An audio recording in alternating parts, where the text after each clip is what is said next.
All right, so now ideally you've done all the tests.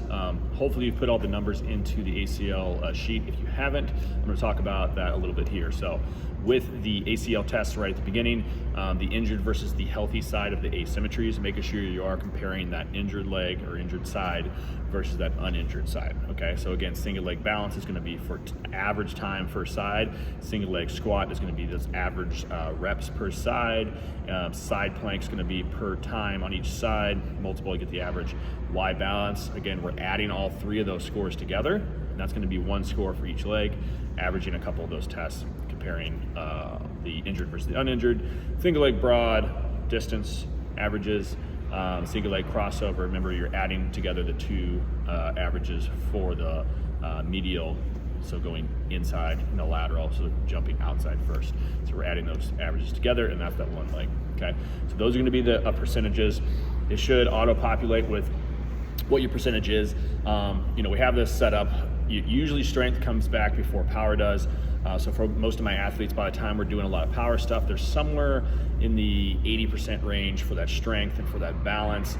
The Y balance takes a little bit longer because there's a little bit deeper ranges of motion, some more stability with that back crossover. So sometimes, if you're earlier stages in strength, that might be closer to that 75%. And then power, like I said, is one of the last things to come back. Single leg broads that you're landing with two should be a little easier than that single leg crossover. Those are usually tests. The single leg crossover tests we do to return people completely back to their sport, and we're running that closer to that 90%. Okay, so when you see, very good, poor, whatever you see right there, just take that with a grain of salt. It doesn't mean that you're like that forever. It just means that's where we are right now. We want to take these exercises that we're showing you on a day-to-day basis and adjust for the issues that we're seeing in there. So as you scroll down, you're going to see the functional movement screen. Ideally in all these you have scored yourself 0 through 3. So again, it's going to be a 0 if there's pain, it's going to be a 1 if it has multiple issues, it's going to be a 2 if it has maybe one issue or a couple if they're just super slight, and then 3 has to be perfect. So 100% perfect. If you have questions about some of these movement patterns, you can find most of them online. They're pretty basic movement patterns, or go back and watch the videos that I was showing. It'll show your score, it'll show your max score. I don't expect anybody, even if they're 100% healthy, to be getting a max score. Okay, so 2 is what most people get on a lot of these tests, even people that have come through that are high level athletes. All right, so there's always some stuff that we can work on. So don't be, don't feel like you have to get a full score on this. So all this is going to do, those drop downs, when you say what you saw, what issue you saw, that's going to help adjust to what those exercises are. Okay, so when we talk about our exercise list, you'll go through based off of your time from your injury. I'm going to have a suggestion on what level you should be at. Okay, if you're still in therapy, making sure you're talking to your therapist will help some of that stuff too. You should probably know your restrictions if it's earlier. Your therapist or your physician can kind of go over those specific restrictions for you.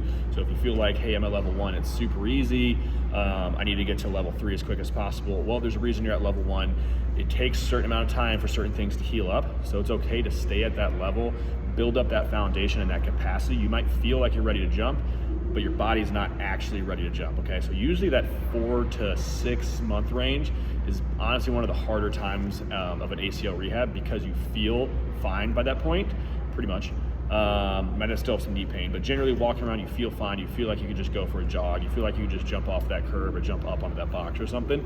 We want to make sure we're doing specific things to build up to that capacity, right? So talking to them, going off your scores here, level 1, level 2, level 3. Level 3 is the most intense. And then from there, just going straight into what you would normally do as an athlete as far as plyometrics and agility and just full contact sports again. So level 3 is when I would start having people going back to their sport, maybe not playing games, but going out and doing some drills where everything's a little bit more predictive. They know which direction they're going. They're not reacting as much.